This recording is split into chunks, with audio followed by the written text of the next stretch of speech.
유튜브 채널 더 탐사가 한동훈 법무부 장관 자택을 찾아갔습니다. 그리고 그 과정을 생생하게 생중계를 했어요. 이걸 두고 한 주 동안 여러 가지 갑론을박이 펼쳐졌죠. 이건 명백한 주거 침입이자 범죄다. 아니다. 이 정도면 취재 간행으로 봐줄 수 있는 것이다. 뭐 이런. 여러분 생각은 어떠십니까?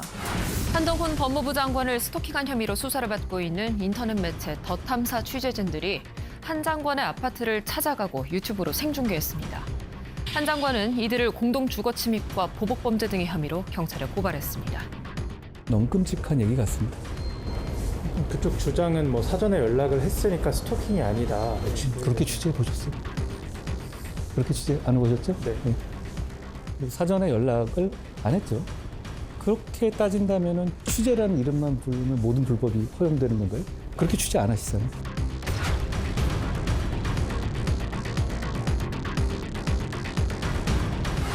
더 탐사의 저런 행위, 여기 계신 네 분 생각은 어떠신지. 김영우 의원님. 저 아무리 봐도 취재입니까? 무슨 취재라고 생각이 안 들어요. 저거는 그 위협이고 협박이에요. 그 사람이 번이 있는 거를 어느 정도 알면서도 그 도어락을 건드리고 문을 열려고 하고 네. 그 집에 배달된 택배를 또 살펴보고 그리고 무엇보다도 소위 이제 기자라고 자칭하는 저 더 탐사 팀이 그런 얘기를 하고 들어갔습니다. 기자들이 경찰에 압수수색을 받을 때 마음이 어떤지 한동훈 법무부 장관도 느껴야 된단 말이죠. 그것 때문에 우리가 왔다 얘기하는데 저는 그 얘기 듣고 깜짝 놀랐어요. 경찰의 압수수색이라고 하는 것은 범죄 혐의가 있는 그런 사람들에 대해서 그 강제적으로 압수수색을 해야 되는 겁니다. 그것은 정당한 법 절차에 따라서 하는 거죠. 그런데 한동훈 법무부 장관 무슨 범죄 혐의가 있는 인물도 아닌데 그걸 왜 한동훈 법무부 장관이 강제 압수수색 당하는 사람의 심정을 저렇게 느껴야 됩니까? 그러니까 저 더 탐사 팀들의 의도는 다분히 한동훈 법무부 장관에 대한 보복성이다. 보복성이다. 그래서 저거는 그런 감정이 개입되면은 그것은 취재도 아니고 탐사도 아니고 아무것도 아닙니다. 저도 깜짝 놀란 게 한동훈 장관도 그 심정을 한번 느껴봐라라고 하는 것은 취재의 목적은 아니죠. 근데 이런 것들이 이미 우리가 조국 전 법무장관의 예를 들어보면 딸 생일날 그 케이크를 들고 집 앞에 들어가는 그 모습을 유튜브 채널이 아니라 언론이 찍어가지고 사진을 공개했던 그런 모습도 또 기억하잖아요. 아무리 취재의 자유라고 하지만 개인의 어떤 사생활이나 이런 것들을 침해할 수 있는 그 영역을 넘어서는 것까지 보호돼서는 안 되는 뭐 그런 일들이 요즘에 계속 벌어지고 있는 것이 유튜브뿐만이 아니라 일반 언론까지도 그렇게 되고 있는 것은 굉장히 안타까운 일이고요. 이런 어떤 사회적 문제들이 한 번은 좀 정리가 되는 어떤 기회가 반드시 좀 마련이 돼야 되지 않나 이런 생각은 듭니다. 박원석 전 의원님. 그 두 분 말씀하신 것과 크게 다르지 않은데요. 더 탐사가 이제 유튜브 매체이기 때문에 기존의 언론들의 취재 관행이나 윤리하고는 좀 다른 이 방법이나 이런 걸 가질 수는 있는데 그렇다 하더라도 한동훈 법무부 장관이 좀 과민 반응을 한다.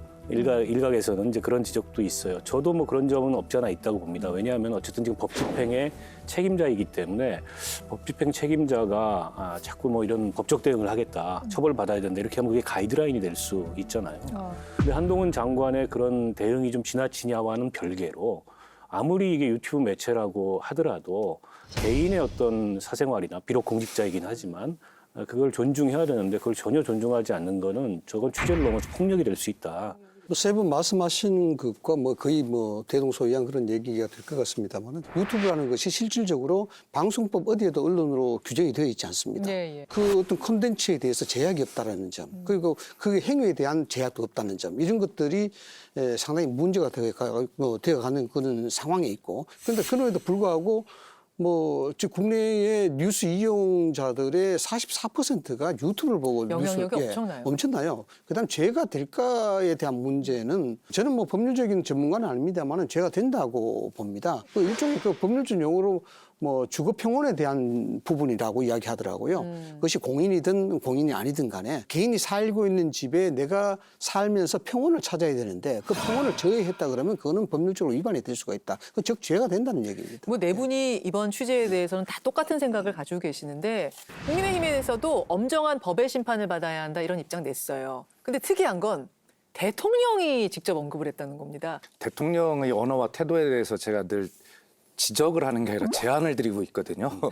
그래서 대통령 위에 말씀하실 분이 안 계시기 때문에 대통령의 말씀은 결과적으로 결론적 가이드라인이 된단 말이에요. 대통령의 말씀은 최후적이어야 하고 좀 더 수기적이어야 하는데 대통령께서 이런 사안사안마다 어떤 결론을 말씀하시는 것에 대해서 저는 좀 이게 윤석열 정부의 국정 운영의 폭을 더 좁게 할 우려가 있다. 경직화시킬 우려가 있다. 저는 그 이제 대통령의 언어에 대해서 좀 생각을 좀 해봤는데 불법적인 방법으로 방송을 하면 안 된다, 취재를 하면 안 된다라는 원칙적인 얘기를 하고 싶었던 것 같아요.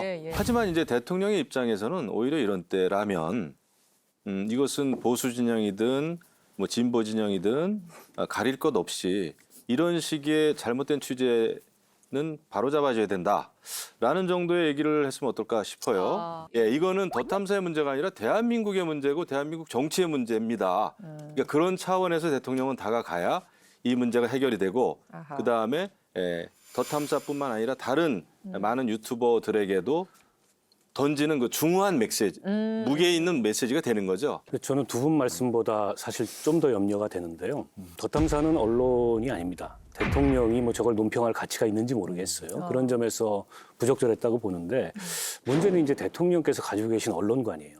근데 권력과 언론과의 관계는 늘 불편합니다. 그런 불편한 긴장 관계가 어떻게 보면 권력과 언론 간의 관계의 핵심이고 본질이라고 보는데 그거를 저렇게 불편하게 여기고 눈앞에서 치워야 된다. 법치의 잣대로 이 대통령이라는 권력과 언론 간의 관계를 만들겠다. 이거 곤란하죠. 그런데 이번 사건 같은 경우에 저는 조금 달리 봅니다. 어떻게 보냐 그러면은 고양이 목에 방울을 누가 달 것인가 이 문제입니다. 다들 지적을 하셨습니다만 유튜브의 폐해라는 것은 앞서도 말씀을 드렸다시피 극단적으로 치닫는 사회 경제 문화를 더욱더 가속화시키는 아주 독성과도 같은 역할을 하고 있습니다. 이 문제에 대해서 지금 어느 누구라도 짚고 넘어가야 되는데 그에 대한 가장 영향력 있는 대통령이 이것을 다소 언어에 대한 문제는 있을지언정 짚고 넘어가는 것은 당연하다 이렇게 봅니다.